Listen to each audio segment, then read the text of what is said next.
Muito bem.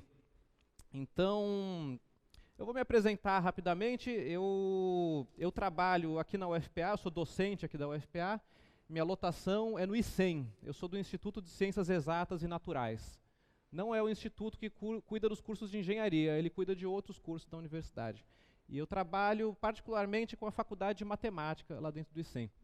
A minha formação é uma formação em matemática teórica, eu tenho uma formação de pesquisa em matemática, eu fiz meu doutorado na Universidade de São Paulo, que foi também onde eu fiz o mestrado e o bacharelado, tudo em matemática, tá bem? Então, eu não sou engenheiro, né, não sou, digamos, não sei que outros cursos talvez tenham aqui, geólogos talvez, químicos, físicos, enfim. Não, eu sou matemático, meus interesses de pesquisa são em matemática pura.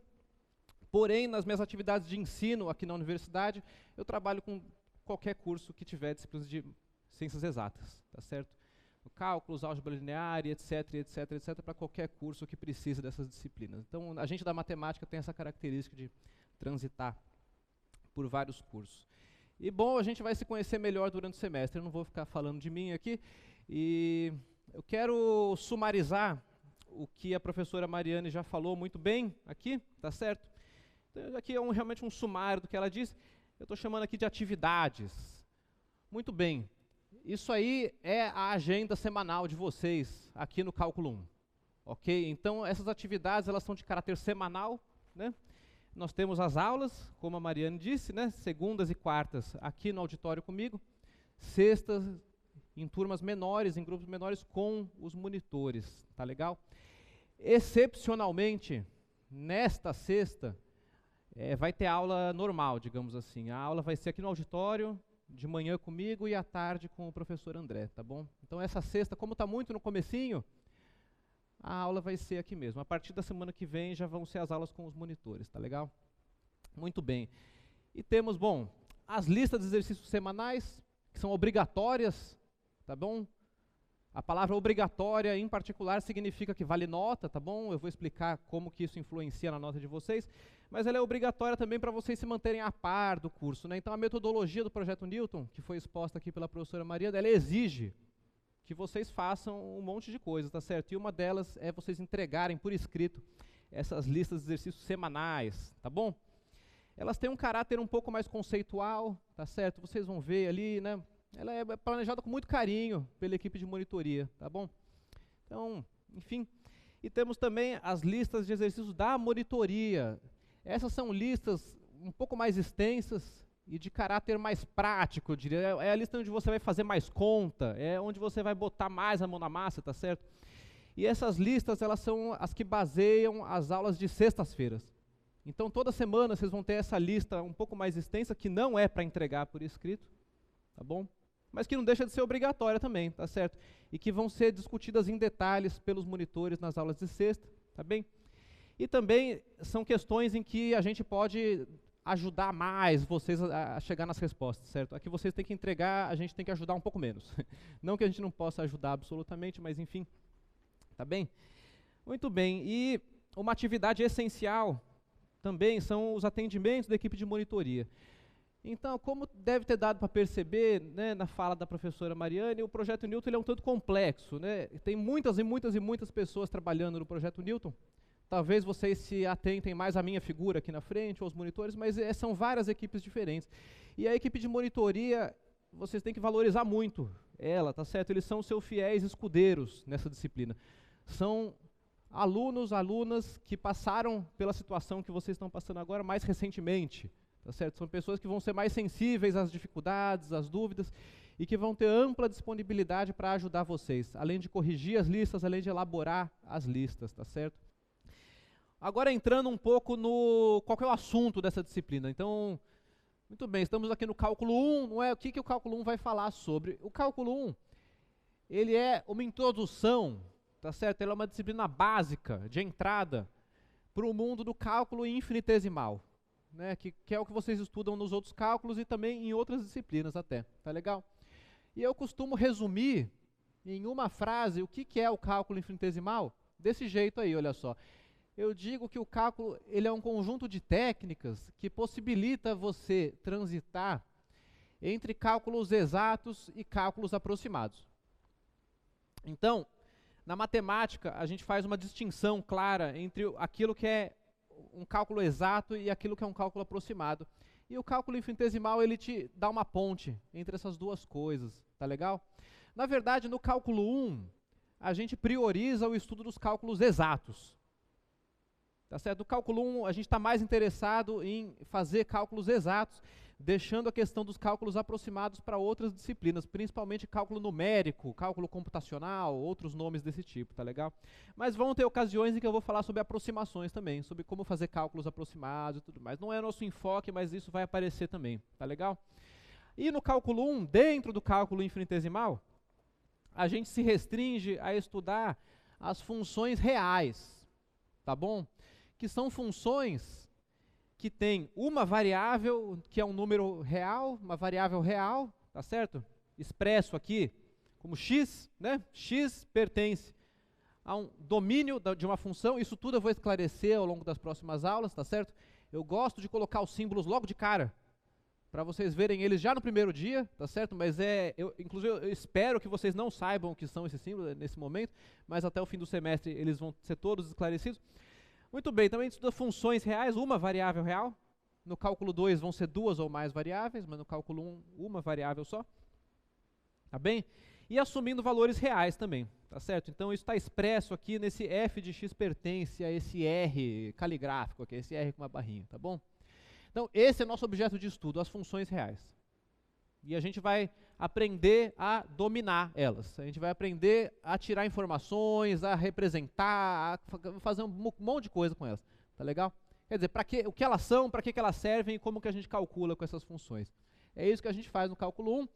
Particularmente, a gente estuda os limites das funções reais, que é a nossa primeira unidade do curso, ou talvez a segunda, né? A primeira são as preliminares, a introdução, tá certo? Os limites. Aí depois a gente vai estudar as derivadas, tá certo?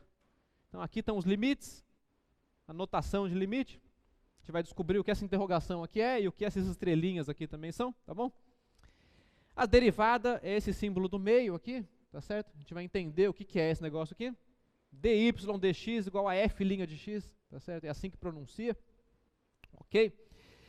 E por último, a nossa última unidade, já para o final do semestre, ali pela aula 20 e poucos, tá bem? A gente vai chegar na integral, nas integrais das funções reais, que são expressas por esse símbolo aqui de um S esticado, a integral y dx, a integral de fx dx, tá bom? E a culminância disso tudo é o teorema fundamental do cálculo, tá certo? Que é um teorema que a gente vai ver lá na aula número 20 e pouquinhos também, e que te dá uma relação entre a derivada e a integral. E eu botei aqui a fórmula, que eu vou explicar daqui muitas e muitas aulas, o que significa, tá legal? E nessa fórmula estão escondidos alguns limites, que é o primeiro tópico. Então esse é um panorama geral das coisas que vocês vão sair daqui sabendo. Tá bom? É mais ou menos por aí. E o programa, né, como que esses assuntos estão divididos ao longo da disciplina, está aí, né? Vocês vão ter um cronograma aula por aula, disponível para vocês no Moodle, tá bom? O que é cada aula certinho, mas aí está o programa geral. Então, a partir da sexta-feira e um pouquinho hoje já, eu acho que vai dar tempo de eu entrar, a gente tem preliminares, né? A gente vai falar sobre funções reais. Quais são as famílias de funções reais que nós vamos se aprofundar aqui no cálculo 1, tá certo? Essa é uma parte dura. Bom, eu vou ser sincero, as 4 partes são duras, tá bom, gente? Mas qual que é a dificuldade das preliminares? É porque no cálculo 1, nós assumimos que vocês já sabem certas coisas, tá certo? E o que não necessariamente é verdade. Dependendo muito da base que vocês tiveram, de onde vocês estudaram, de como, de quanto tempo faz que vocês estudam ou não, enfim. Dependendo muito de muita coisa, vocês podem ou não ter esses conhecimentos. E nas preliminares a gente pega e faz meio que um prensado desses conhecimentos prévios e coloca aí para vocês. Então, elas são aulas rápidas, são aulas corridas, com muita informação, tá legal? E que a gente vai começar de verdade na sexta. Hoje eu já vou começar a resolver alguns exercícios, se o tempo me permitir, tá certo? A respeito dessas preliminares aí, tá bom? Então, seria assim um pré-cálculo relâmpago, tá certo? Talvez alguns de vocês tenham feito nivelamento, ou um pré-cálculo, algo assim. Essas primeiras aulas é um curso relâmpago de pré-cálculo, sem a parte de geometria analítica. Geometria analítica a gente já assume que vocês estão estudando em outro lugar, ou já estudaram antes, e é um requisito do cálculo 1. Geometria no plano. A parte tridimensional não, só no plano. Eu vou falar um pouquinho sobre isso. Ok. Depois a gente passa para os limites, derivadas e integrais, né? E quando chegar lá eu vou explicar melhor o que é cada uma dessas partes, como elas estão divididas. Tá legal? Essas numerações estão conforme as notas de aula, que estarão conforme o cronograma de vocês. Tá bem? Então, alguém quer matar alguma curiosidade a respeito do conteúdo? Quer saber se a gente vai ou não estudar uma coisa ou outra? Alguma pergunta desse tipo? Sobre pré-requisitos? Não? Bom, eu tenho uma tarefa para vocês. As listas de exercício elas vão começar na semana que vem, porque antes disso não vai ter conteúdo para elas, tá certo? Entretanto, eu tenho uma lista de exercícios para vocês, que é o que no livro se chama de testes de verificação. Então, como eu estava falando, o cálculo 1 ele tem os seus pré-requisitos, tá certo? Vocês já têm que saber alguma coisa ali de álgebra, de geometria, tá certo? E o livro do Stewart, ele tem esses testes de verificação.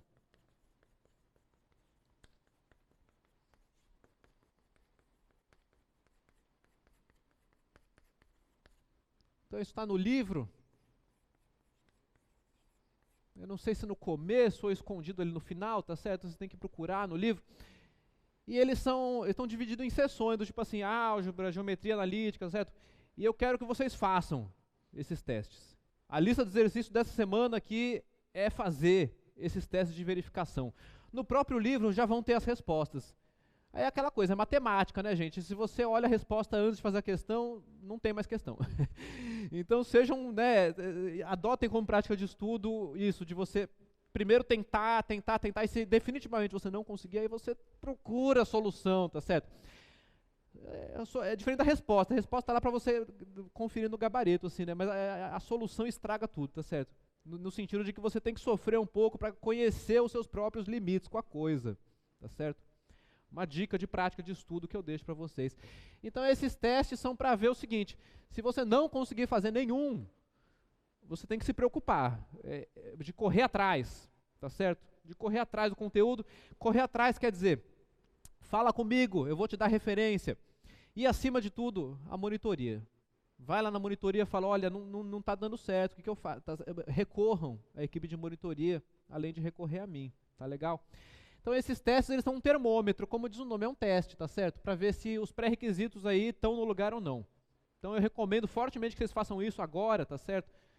Para já nessa primeira semana já ir se entendendo, assim, se você está confortável, fala, não, então acertei todos, tá tranquilo.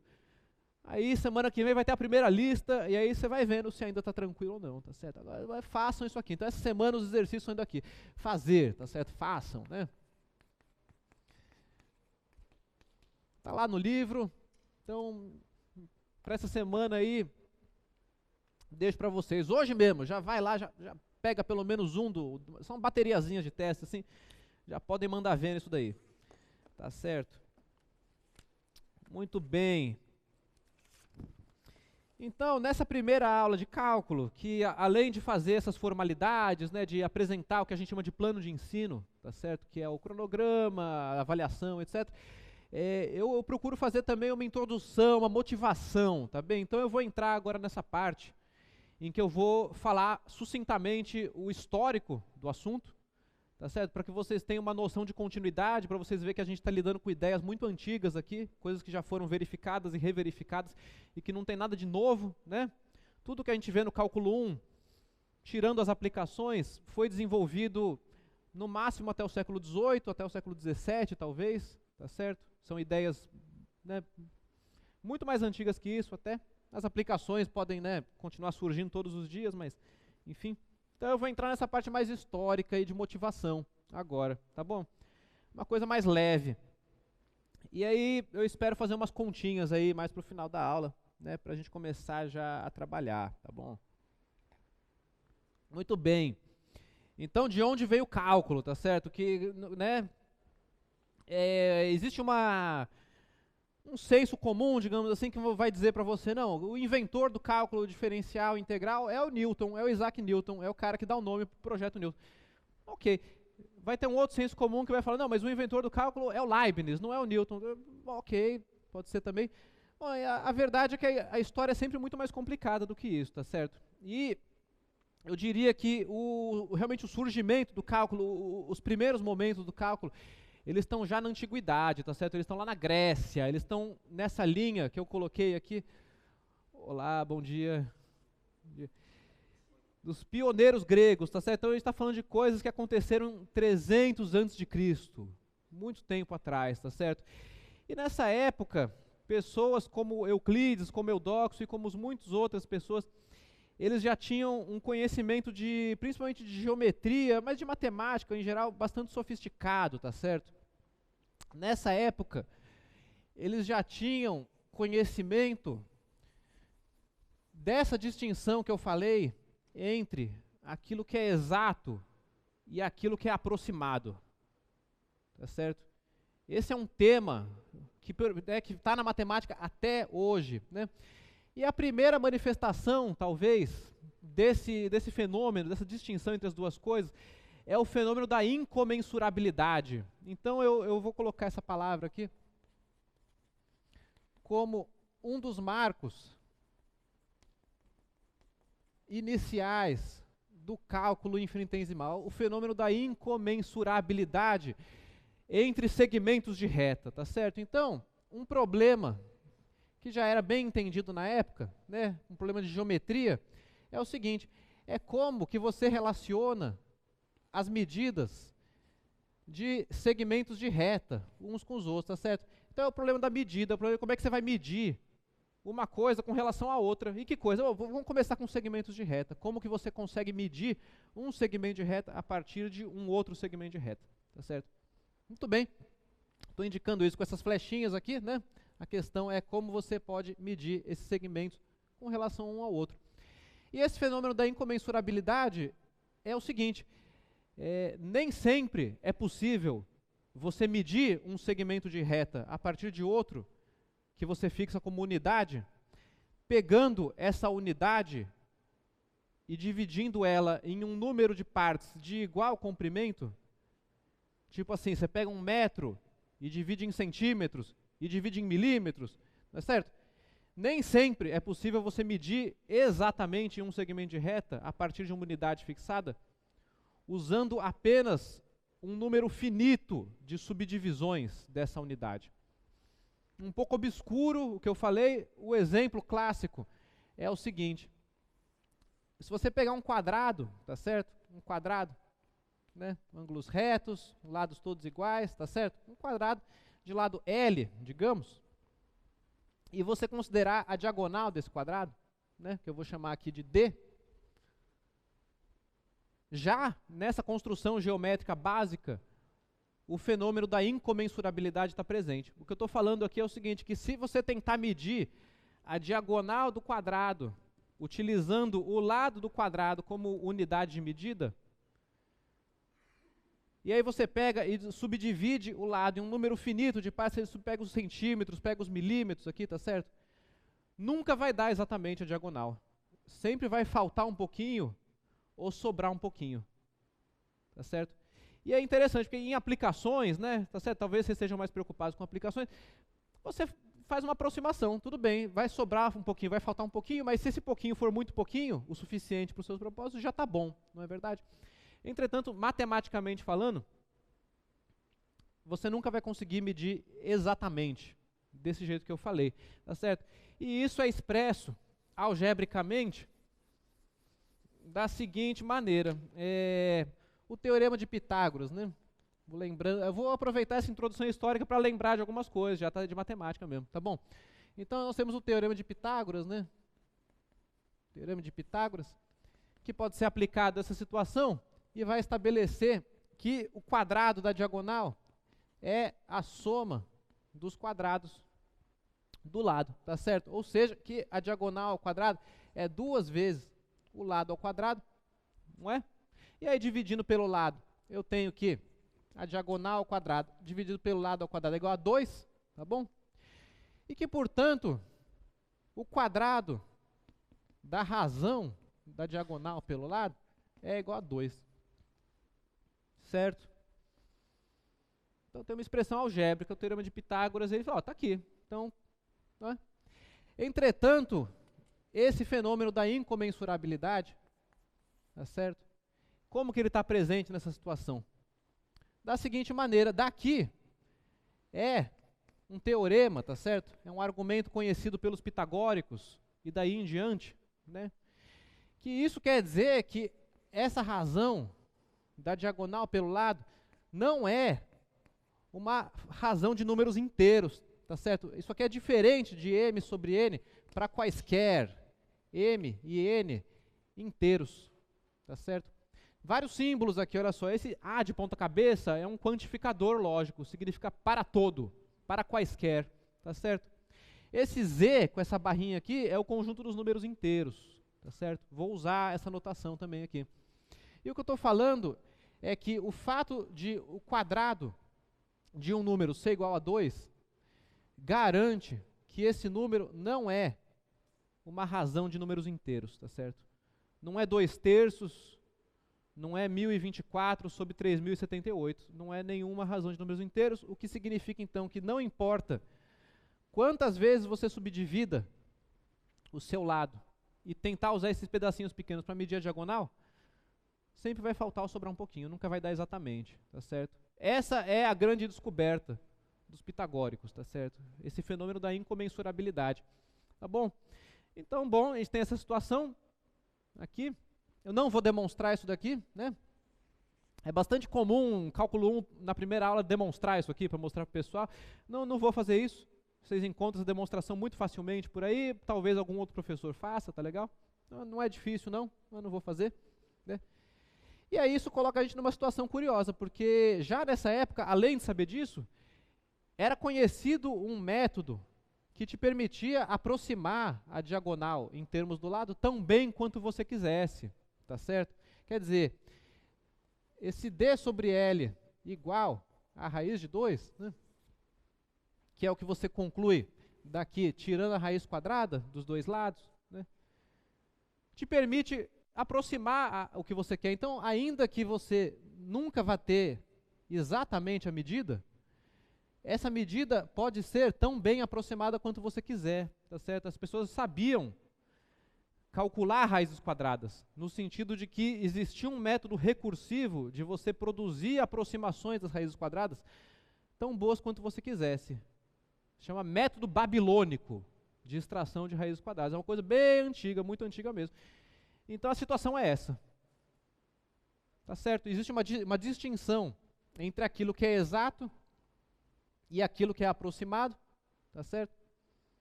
E aí você tem isso, você tem uma coisa que é exata e que pode ser tão bem aproximada quanto você quiser, tá legal? Então essa até hoje isso é curioso, né?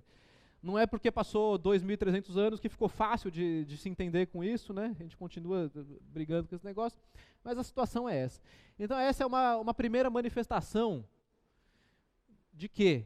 De raciocínios infinitários na matemática, certo? Os gregos eles se permitiam isso, uma coisa que pode ser tão bem aproximada quanto se quiser. Isso caracteriza procedimentos infinitários, raciocínios infinitários, argumentos infinitários, tá certo? Tá legal? Não estou entrando em muitos detalhes sobre como fazer isso agora, mas o negócio é esse, tá legal? Então vejam como já na relação mais simples que você consegue conceber, que é comparar segmentos de reta, comparar unidades de medida, já tem uma noção de limite envolvida ali, tá certo? A gente demorou muito tempo para conseguir chamar desse jeito, mas chegamos lá. Hoje em dia a gente tem uma teoria que entende bem isso aí. Muito bem. Então voltando aqui para a minha listinha, eu quero falar da segunda linha aqui desses nomes, agora do Arquimedes, né? Então também nessa época tinha essa figura do Arquimedes, né? O Arquimedes, vocês muito frequentemente vão ouvir ele ser chamado de o maior gênio da sua época, tá certo? E, enfim, é sempre complicado falar um negócio desse, né? Nunca é plenamente correto isso, mas é verdade que ele se destaca bastante. Inclusive, eu estou puxando aqui para matemática, que é o que eu conheço melhor, mas todos esses caras eram engenheiros também. Eles eram projetistas, eles projetavam coisas, eles resolviam mecanismos e problemas, né? Desde problemas bélicos, né? Tem a famosa história de que o Arquimedes projetou uma parábola, um paraboloide, melhor, espelhado, que quando apontado para o Sol, da maneira apropriada, ele refletia a luz do Sol e incendiava os navios invasores dos inimigos, né? Então o Arquimedes, inclusive, ele é muito conhecido pelos aparatos bélicos que ele desenvolveu e por mapas de cidades, etc. Eles eram engenheiros também. Hoje em dia a gente pode ver eles de vários ângulos diferentes, né? Mas enfim, o que o Arquimedes realizou, né? O Arquimedes, eu quero destacar aqui um trabalho específico dele, que é o trabalho sobre circunferências, tá certo? Então, bom, uma vez que a gente conseguiu se entender na questão de comparar segmentos de reta, a gente pode se preocupar em como que você usa um segmento de reta para medir curvas, tá certo? Figuras curvilíneas, tá bem? Então agora a questão é outra. Agora, se eu quiser, a partir das medidas de segmentos de reta, né, de todos eles, como que eu poderia medir uma figura curvilínea, uma figura curva, tá certo? E aí aqui entra um negócio chamado o método da exaustão, tá certo? Então a ideia de limite vai aparecer aqui da seguinte maneira. Bom, eu sei medir isso daqui, o segmento de reta. Então o que eu posso fazer é fazer de conta que a minha figura curvilínea é composta por vários segmentos de reta, tá certo? E aí eu sei medir cada um deles, e aí eu somo as medidas deles, e eu espero com isso obter uma aproximação do comprimento da figura curvilínea, da curva mesmo. Um procedimento prático, né? Você pega, você bota um barbante lá, estica de um ponto até o outro, tá certo? E aí você mede e pronto, né? Tá legal? E aí o negócio aqui é o seguinte, na medida em que você reduz o tamanho desse segmento de reta e, portanto, aumenta a quantidade deles, você passa a ter, cada vez, aproximações melhores, tá certo? Da sua figura curvilínea a partir das suas figuras retilíneas, tá certo? Você aumenta o número de segmentos e vai obtendo aproximações melhores e melhores e melhores, tá certo? E é por meio dessa ideia que nós somos capazes, então, de expressar o comprimento de uma curva, tá certo? Como um limite de somas de comprimentos de segmentos de reta. Então, nesse segundo problema geométrico, a ideia de limite está presente também, tá certo? E um caso particular importante aqui é o caso da circunferência, tá certo? Então, você pega uma circunferência, né, o conjunto de pontos do plano que equidistam de um ponto fixado, o centro dela, tá legal? E você começa a fazer essa brincadeira aí, né, de aproximar a circunferência por polígonos, né, por linhas poligonais, tá certo? Você pode colocar um polígono inscrito na circunferência, né, quer dizer, com os vértices sobre a circunferência, ou você pode colocar também polígonos por fora da circunferência, né, polígonos que sejam tangentes à sua circunferência, por exemplo, esse daqui, tá certo? E ao calcular os perímetros desses polígonos de dentro e de fora, você vai obtendo aproximações do comprimento da circunferência, ela mesma, tá certo? E não só do comprimento, mas também da área. Veja só, aqui eu falei de comprimento, mas se você pensar na área de uma figura curvilínea, ou no volume de um corpo todo curvado, é a mesma coisa, você expressa essas áreas, esses volumes, como limites de áreas e volumes de coisas que você tem como princípio saber calcular, que são os polígonos, os segmentos de reta e etc. Tá legal? Então, o que já era conhecido antes do Arquimedes era o seguinte, que quando você pega circunferências, né, eu vou chamar de C, o comprimento da circunferência, digamos assim, o perímetro da circunferência, e quando você divide por 2 vezes o raio, uma coisa que já era conhecida por semelhança, argumento de semelhança, é que essa razão, ela é comum a quaisquer duas circunferências, tá certo? Então, se você pegar uma circunferência muito pequenininha aqui, ou uma circunferência muito grande aqui, a razão entre o comprimento e 2 vezes o raio, ela é constante, para quaisquer duas circunferências. Pode ser uma moeda de R$1, pode ser uma circunferência passando por 3 galáxias diferentes, tá certo? A razão é a mesma. Ok, isso já era conhecido. Outra coisa que também já era conhecida é o seguinte, é que a relação entre a área da circunferência e o raio ao quadrado, tá bom? Tô dividindo a área, também é constante para quaisquer duas circunferências. E aqui R' ao quadrado, tá bom? Então essas duas quantidades já eram sabidas serem constantes para quaisquer duas circunferências. Muito bem, então o que o Arquimedes foi capaz de fazer foi o seguinte, vejam que são 2 limites, o limite do comprimento e o limite que é a área, que são aproximados tão bem quanto você quiser, né, por comprimentos e áreas de figuras retas, né, polígonos no caso.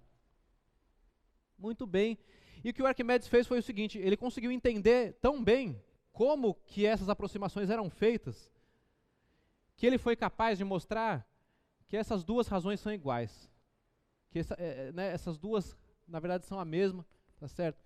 E que hoje em dia a gente chama essa razão comum de π. Hoje em dia, depois do Euler, 1750 mais ou menos, ele deu o nome, π, né? A letra grega correspondente ao P de perímetro, não é verdade? Um número que está intimamente ligado ao perímetro da circunferência. Um jeito de lembrar das coisas. Muito bem, mas essa questão dessas duas quantidades serem iguais e, portanto, poderem ter o mesmo nome, né? Isso foi uma contribuição do Arquimedes, tá certo? Aqui está o trabalho dele.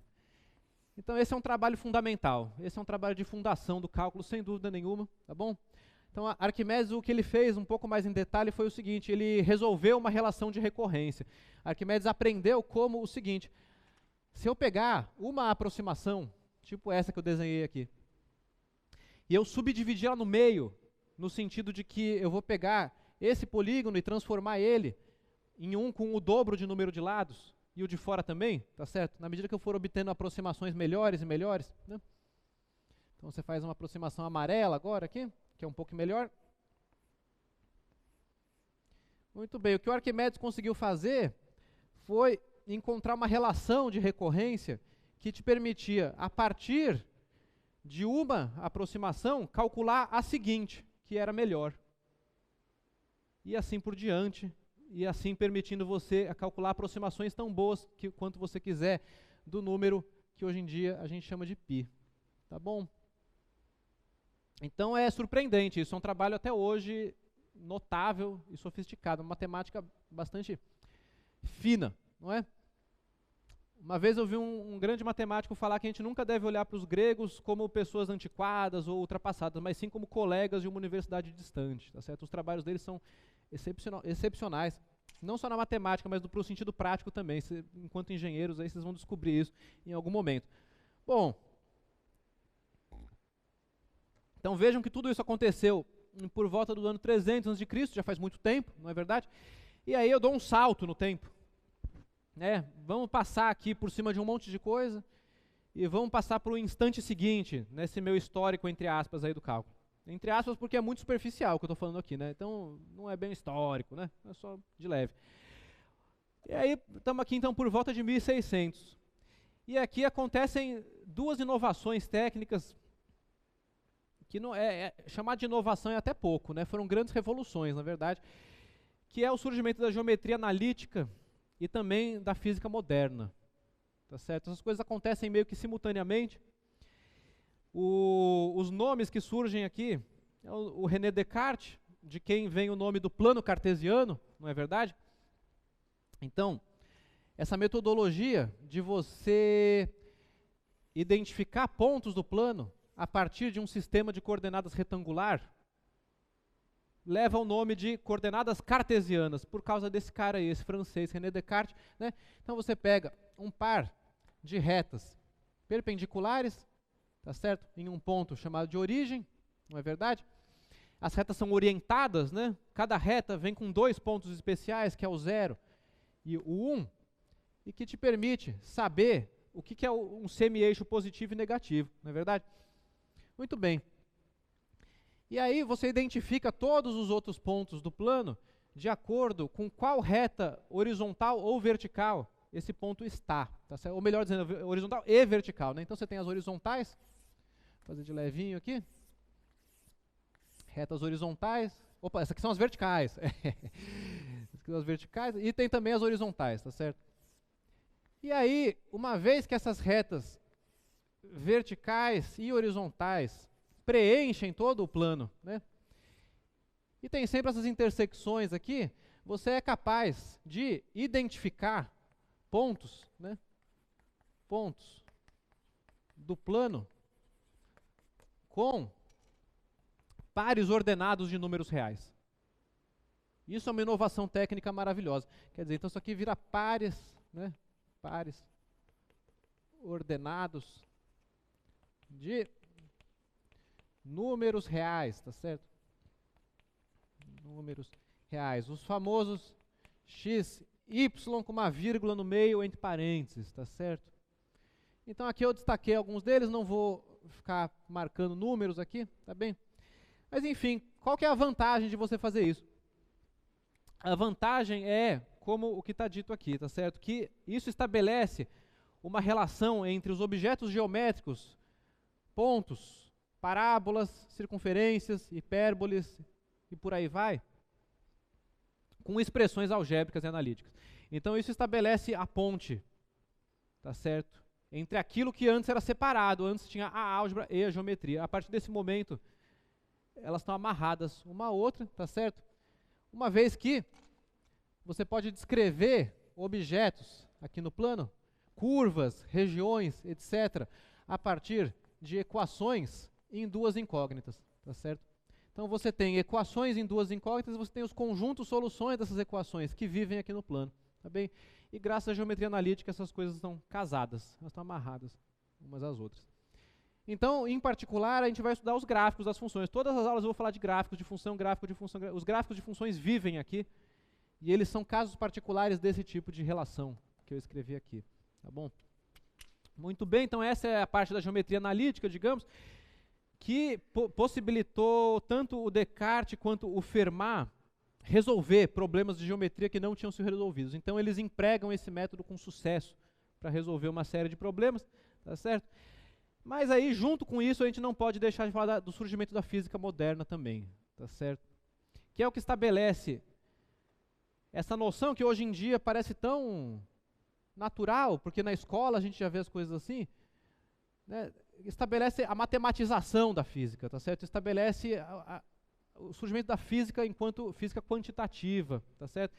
E você tem, então, essa maravilha que é você descrever fenômenos físicos a partir de equações, tá certo? A partir de relações, a partir da geometria. A astronomia já fazia isso há muito tempo, é verdade. Mas é com Galileu, em especial, que isso ganha corpo, tá certo? Ele é considerado o pai da física moderna. Ele é o cara que falou que a natureza pode ser muito bem descrita por números, equações e coisas assim. E ele é tido como um dos fundadores, talvez o principal, do que a gente chama hoje em dia do tal do método científico, experimental, tá certo? De que as ciências, a física em particular, não é umas pessoas falando aquilo que elas bem entendem, tá certo? Mas que não, que tudo que é dito tem que ser comprovado experimentalmente. Você tem que ser capaz de reproduzir experimentos. Eu tenho que fazer o meu experimento, você tem que fazer o seu, e eles têm que dar a mesma conclusão. Galileu estabelece unidades de medida para que os experimentos pudessem ser reproduzidos em outros lugares. E Galileu contesta a física que existia na sua época com esse método, tá certo? É uma coisa altamente revolucionária, né? Que hoje em dia talvez seja um meio senso comum. Hoje em dia está sob ataque, inclusive, né? Muita gente por aí está querendo ignorar o poder desse método, a significância desse método, tá bem? Galileu mesmo foi perseguido, a Santa Inquisição processa ele. Ele não foi executado, mas passou os últimos anos da sua vida preso em casa, né, em prisão domiciliar. Foi perseguido pelas autoridades totalitárias dessa época por conta do seu trabalho científico, né? O pessoal pesou muito na questão do heliocentrismo, inclusive, né? Galileu confirmou que, de fato, a Terra girava em torno do Sol. E aí isso foi um dos pontos do processo, né? Mas é claro que esses processos passam por muitas outras coisas. Então Galileu é uma figura importante, eu diria, na situação atual que a gente está vivendo, tá certo? Conhecer o significado e o poder das inovações que ele fez é mais do que nunca necessário, tá certo? Então procurem saber sobre isso. Existe uma peça de teatro sobre ele maravilhosa chamada Galileu, escrita pelo dramaturgo Bertolt Brecht, um dramaturgo alemão, trabalhou muito na década de 30, foi igualmente perseguido pelos poderes totalitários da época dele, tá certo? E o Brecht escreve uma peça de teatro super amigável, super, né, fácil de ler, sobre o Galileu, sobre essa figura revolucionária que era o Galileu, tá certo? Muito bem. Então, foi fundado o método científico, é maravilhoso, e aí a matemática, e a física, e a geometria, e a estão tudo amarrado a partir daí, tá certo? Né? Esses caras não eram matemático ou físico, não, eles eram tudo ao mesmo tempo, né?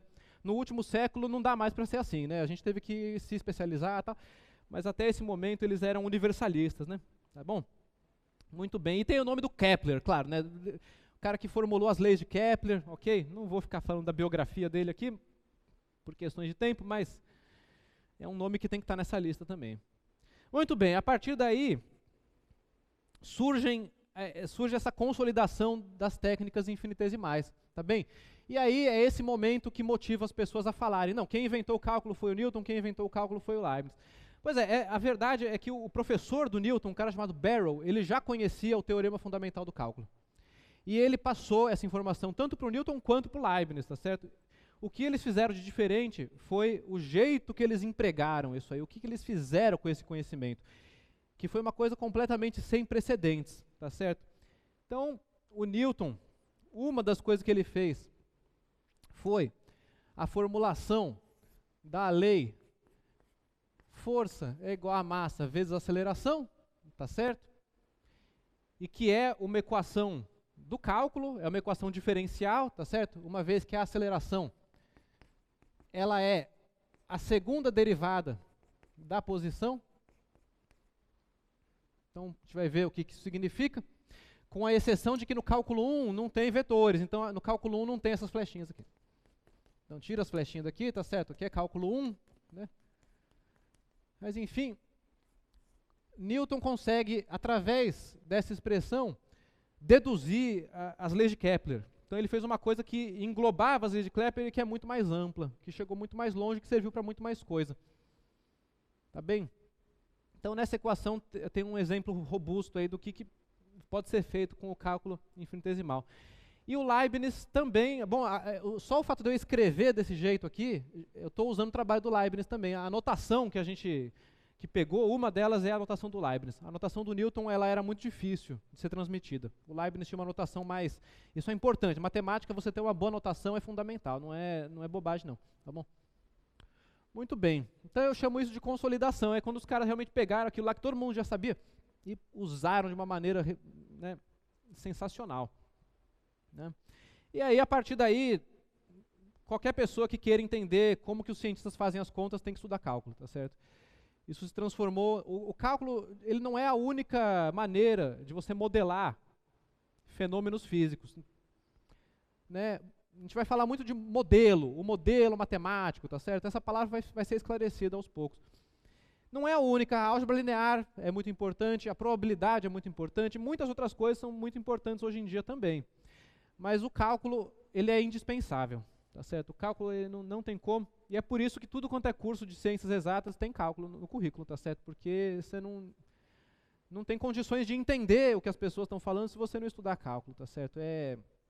Virou um procedimento padrão, e é porque é muito forte mesmo, né, gente? Quer dizer, então, nesse período aí de 1650 até 1900, a história da ciência está recheada de episódios sensacionais, né? Episódios muito fortes. Eu vou contar rapidamente uma história que eu gosto em particular dessas aí, só para vocês sentirem mais ou menos para que serve o brinquedo. A descoberta de Netuno, tá certo? O planeta Netuno, ele foi descoberto, digamos assim, por engenharia reversa. Não é a palavra mais apropriada, mas é, digamos assim. Qual que foi a história? Bom, enfim, quando você olha para o céu à noite, você tem um bocado de pontos lá, né? Muitos desses pontos se movem todos juntos, alguns não. A Lua é o caso mais claro deles, né? Um ponto que não se move junto com os outros. Muito bem, e aí tem esses planetas que são visíveis a olho nu, né? Que o pessoal conhece desde a antiguidade. tá certo? Tipo Saturno, por exemplo, é um deles. Muito bem, e aí no século XIX as pessoas já tinham conhecimento de que existia o planeta Urano. O planeta Urano já era conhecido. Entretanto, tinha uma dificuldade que era a seguinte: a trajetória de Urano, ela apresentava uma pequena variação com relação àquilo que a lei de Newton previa. A lei de Newton falava, Urano tinha que estar aqui. Aí você olhava e o Urano estava um pouquinho para o lado, entendeu? Tinha um problema. E isso gerou uma certa perturbação, porque a lei de Newton já estava altamente confirmada, ninguém mais tinha dúvida nenhuma de que ela funcionava, mas tinha esse defeito, o Urano não estava onde devia estar. E aí, o que algumas pessoas fizeram, eu até trouxe, os nomes não são nomes especialmente famosos, trouxe por escrito aqui. Pois é, um cara chamado Urbain Le Verrier, na França, e um outro cara chamado John Colt Adams, na Inglaterra, independentemente, eles fizeram a seguinte conta. Assim, o que é que deveria existir puxando Urano para que a lei de Newton descrevesse corretamente a posição de Urano? Entendeu? Então, você faz um cálculo que é assim, ó, para a lei de Newton estar certa, tem que existir alguma coisa ali. O que que é? E eles fizeram a conta e falaram, olha no céu, em tal lugar, em tal hora, que você vai ver lá o que que é. E estava lá Netuno. Foi assim que descobriram o planeta Netuno, de fato, puxando Urano e fazendo com que a lei de Newton prevesse exatamente onde ele devia estar. Tá bem? Então, bom, quando você descobre um planeta desse jeito, quer dizer que o negócio está funcionando bem, tá certo? É realmente e é uma história entre muitas outras. Essa época da ciência tem dezenas e dezenas de histórias, os professores de vocês eventualmente vão contar algumas. Aqui no Projeto Newton a gente não costuma ter tempo de contar elas não. A gente aqui vai, como eu falei, o ritmo é forte, a gente trabalha mais a matemática, mas eu estou aproveitando esse momento um pouco mais relaxado da primeira aula para contar essa história que é uma das minhas favoritas pessoais. Aí, tá bem? E bom, é isso aí, né? A situação que a gente vive hoje em dia é bastante curiosa, né? Porque hoje em dia, nunca, eu diria, não sei se eu estou correto nisso, mas nunca se usou tanta matemática, tanta ciência, tanta engenharia, sem perceber, não é? As pessoas usam isso o tempo todo. Cada vez que você bate uma foto tua, aperta um botãozinho aqui e manda para outro lugar, esse pequeno procedimento, ele depende do trabalho de centenas e centenas de engenheiros de todas as áreas, de matemáticos, de físicos, etc. Hoje em dia a gente está numa situação extremamente complexa, né? Em que cada um desses equipamentos, cada uma dessas coisas depende de muito e muito, muito, muito conhecimento para funcionar, tá certo? É uma coisa que se deixar de existir subitamente, não vai ter uma pessoa que vai saber fazer tudo de novo. Hoje em dia a gente está numa situação de trabalhar realmente numa rede de conhecimentos, tá certo? E é a isso que vocês vão ser treinados aí, de hoje em diante. Muito bem, então isso encerra a minha introdução histórica do assunto. Eu listo aqui alguns problemas básicos que a gente vai ser capaz de resolver no cálculo, né? Algumas equações já familiares para vocês, tá bem? Então, pensando nesse paradigma, nesse procedimento de você expressar certas coisas como limites de outras, a gente vai ser capaz de resolver esses problemas aqui. São super fáceis, são problemas de resolução simples, tá bem? E o primeiro é definir velocidade instantânea, é um problema da mecânica, né? A partir das velocidades médias, você toma um limite e descobre o que é a velocidade instantânea, isso é uma coisa que a gente vai fazer. Nós vamos ver também o seguinte, a gente vai ver que fazer isso é exatamente a mesma coisa que traçar retas tangentes. Traçar retas tangentes é uma coisa que a geometria analítica revolucionou, tá certo? A possibilidade de você traçar tangentes a figuras curvilíneas, que não sejam circunferências ou coisas tão simples assim, é uma coisa que a gente faz no cálculo 1 também, né? Perfeito. E aí, aliado a isso, a gente vai começar a entender também essa questão, né, quando você tem um movimento com aceleração constante, por que que a velocidade é linear? Por que que a velocidade é afim, que é essa fórmula aqui? E por que que a posição é quadrática, tá certo? Por que que ela é dada pela essa fórmula que vocês decoram ou não no ensino médio, tá certo? Então a gente vai descobrir exatamente a relação entre essas fórmulas todas, no curso de física também, vocês vão ver isso, né? Não é só no cálculo, tá bem? E puxando para o lado das áreas, de você aproximar as áreas, a gente vai descobrir também qual que é a área de regiões delimitadas por figuras curvilíneas. Tá legal? Então esses são alguns problemas básicos e da maneira que eles estão escritos ali, eles são dos mais fáceis, tá certo? É coisa besta, coisa... Depois da aula de derivada ali, você já vai saber fazer tudo isso aí, tá bom? Muito bem. Então, eu vou aproveitar esses 10 minutos finais da minha aula para começar a explicar umas questões mais de matemática mesmo, tá bom? Essa foi a minha introdução formal ao curso, ao assunto, ok? E agora vamos começar a fazer algumas fórmulas também. A primeira coisa que eu quero chamar a atenção de vocês, já começando a entrar no primeiro tipo de exercício que vai aparecer no cálculo 1, tá bem? É o seguinte. São os exercícios, são os problemas de você determinar o domínio de uma função real, tá legal? Então, na próxima aula eu vou fazer uma introdução conceitual, função, domínio, imagem, essa coisa toda que faz parte desse pré-cálculo. Mas, na prática, uma primeira coisa que vocês têm que saber fazer é determinar o domínio de uma função definida por uma fórmula, tá bom? Então, como um primeiro exemplo de exercícios de cálculo 1, eu quero destacar o seguinte: se você tem uma fórmula para uma função, qual que é o domínio da função definida por essa fórmula? Tá bom? Esse é um primeiro tipo de problema, calcular o domínio, né? Determinar o domínio.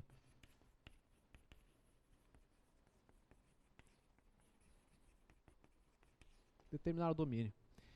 E aí, nessa situação, o que você tem que fazer é reconhecer na fórmula dada qual é o maior conjunto de números reais compatível com essa fórmula, tá bom?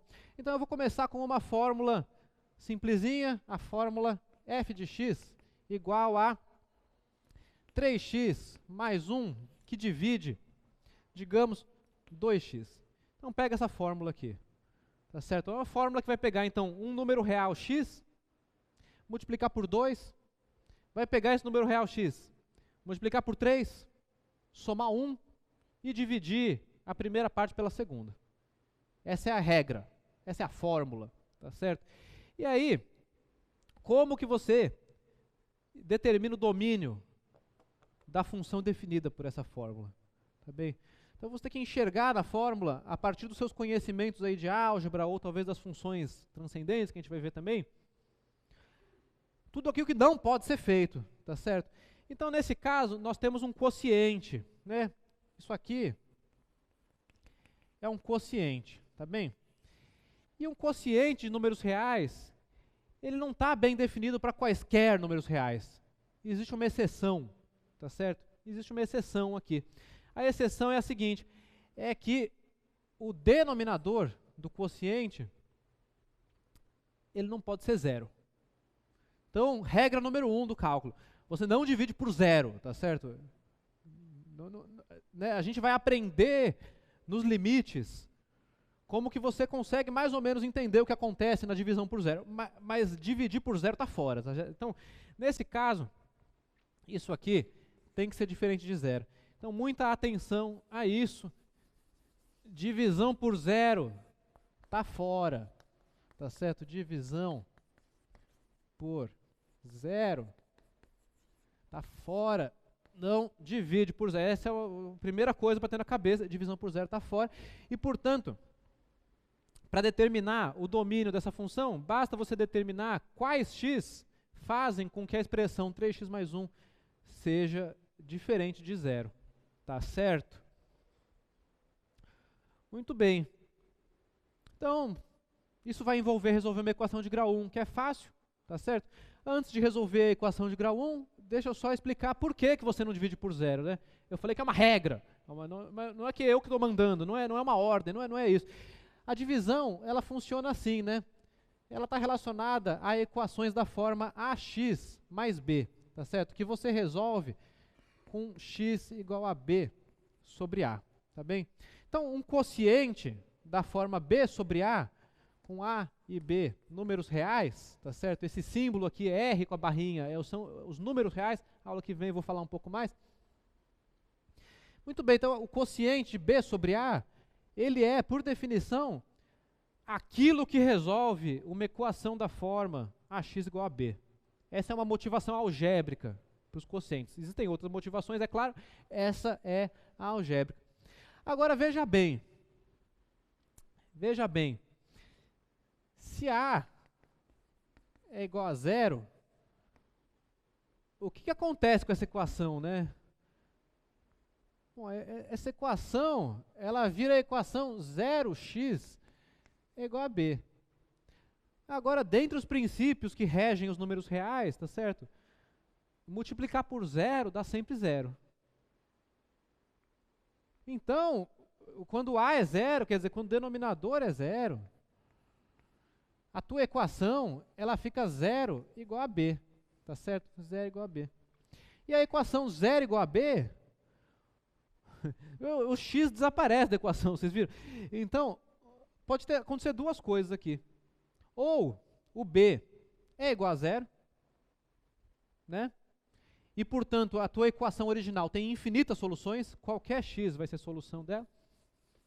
Tá certo? Então, nós temos aqui, se b é igual a zero, todo x pertencente a R é solução. Infinitas soluções. Não tem um x igual a b sobre A. Qualquer x poderia ser b sobre A, então não tem b sobre A, entendeu? É isso. E por outro lado, se b é diferente de zero, isso aqui é falso. Fica zero igual a uma coisa diferente de zero. Então não tem x, tá certo? Não existe x pertencente a R, solução da equação original, tá bom? Então, tá aí a razão pela qual você não divide por zero, tá certo? Então esquece, divisão por zero não. E aí, num problema desse tipo de determinar o domínio, vamos voltar para o problema original, em que você tem um quociente, o que você precisa fazer é eliminar aquilo que zera o denominador, tá certo? Então, no nosso exemplo ali, voltando para ele, eu tenho a equação fx, botei lá 2x dividido por 3x mais 1. O que tem que ser avaliado aqui é quando que o denominador se anula, tá certo? Então você faz uma continha, 3x mais 1 é igual a 0. Uma equação de grau 1, equação de grau 1 resolve assim.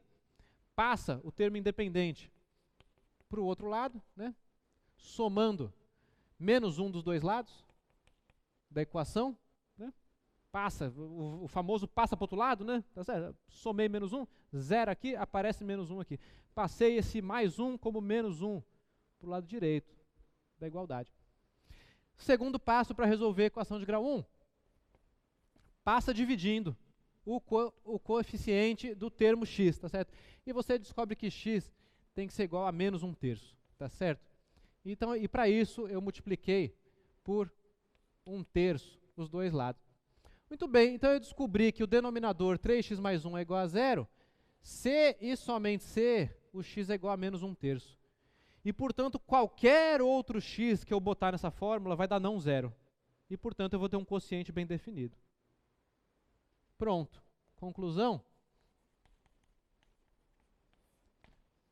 Domínio da função é igual a todos os números reais que são diferentes de menos 1/3. Que você pode expressar como os números reais menos, esse menos é o menos da teoria dos conjuntos, menos 1/3, e que você também pode expressar como a união dos intervalos menos infinito, menos 1/3 aberto, unido com menos 1/3 aberto, mais infinito. Então, escrevi de 3 maneiras diferentes a mesma resposta, que é o domínio dessa função ser essa união de 2 intervalos. É isso, muito obrigado, até sexta. Concluímos aqui a aula.